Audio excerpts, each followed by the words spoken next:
now we'll move into detection of quorum. Say, for instance, you're from this PG Vaishnav College or any other college, wherever you are. So you can do this, but it's a little tricky because you need the reporter strain.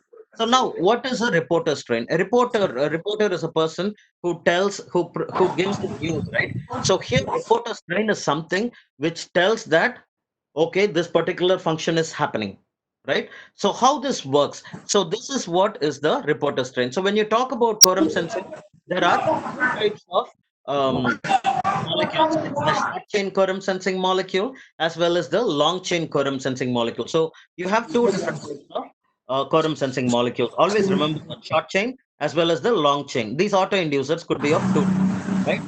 Okay, so now when you talk about short chain quorum sensing molecules, they are usually detected by Chromobacterium violaceum, CV026, we call it in short, right? Chromobacterium violaceum, operator 26, CV026, and another reporter strain is CVI.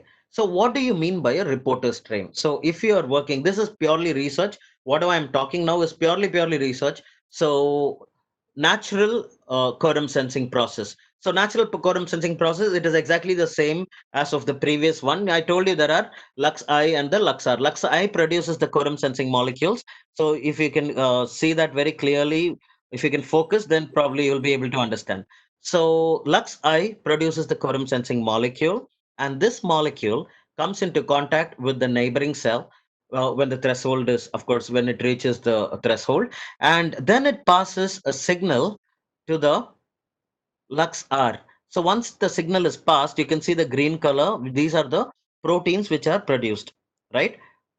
So you have Lux R as well as Lux I, both the genes in the same organism, and this is what we call it as wild type because we don't mutate or do anything. When it is a natural strain, we call that particular strain as a wild type strain. Okay, so this is the engineered strain which we normally use for research. So you have two different strains, okay, two isolates of same Chromobacterium violaceum, but both of them are engineered strains. Okay, this is CVO and this is CVI. Both the strains are engineered strains. So in the first one, Lux I, Lux R is been mutated. So when Lux R is mutated, it will lose the function.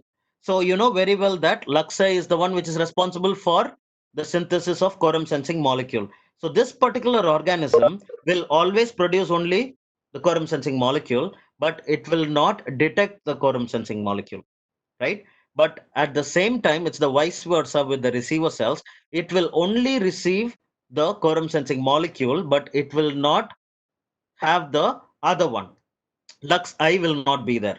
So it cannot synthesize, but it can recognize. So it has this one has the receptor, CVI has the receptor, and CVO produces the molecule. That's all. As simple as that. Okay. So this is these are the two mutant varieties. So CVI is the mutant one where it produces the quorum sensing molecule, and CVI is the one wherein the quorum sensing molecule will not be produced, but it will have the receptor for the recognition of the quorum sensing molecule produced by other organisms. So now, for instance, you have in your lab, you have isolated 10 bacterial isolates.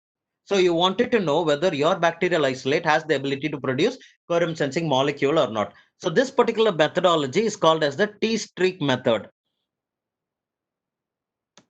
Okay, this is called as the T-streak method because it resembles the letter T. So the horizontally inoculated organism, normally we do this in LB agar medium, and CVO is inoculated. So this has the receptor and this has the ability to produce the quorum sensing molecule, right? So what happens automatically? So this particular reporter, Chromobacterium violaceum is the organism. So if it is Chromobacterium violaceum, what it should produce? It should produce the pigment. Which pigment? The violacine pigment, right? So if it has the ability to produce, by chance the organism whatever you have inoculated here has the ability to produce the quorum sensing molecule, it goes and binds to the receptor, and this entire place around the place where you have streaked turned completely violet, right? If it turns violet, then it means that the particular organism, whatever is there inoculated vertically, has the ability to produce the quorum sensing molecules, right? So instead of CVI, So if you are inoculating the isolate, whatever you have isolated in your lab, so if it has the ability to produce quorum sensing molecule, what will happen? This particular organism will directly go and bind to the receptor. And once it binds to the receptor, you have the reporter gene, which is the um, YOABCDE gene. It expresses and there will be violet coloration. So if there is violet coloration there, and if your organism has the ability to produce quorum sensing molecule, this is how it looks like when you perfectly do it in the lab, right? So this is a media, this is the organism. This is how the T streak method looks like. So this is the organism of my interest. This is my own isolate, which we have isolated from our lab. And this horizontally inoculated is the reporter strain, which has the CVO. So this particular organism has the receptor, but it will not have the ability to produce the quorum sensing molecule, but it will have the ability to identify the quorum sensing molecule produced by other organism. So that is why there is violet coloration. But at the same time, if the organism does not have the ability to produce quorum sensing molecule, then there will not be any violet coloration there at all.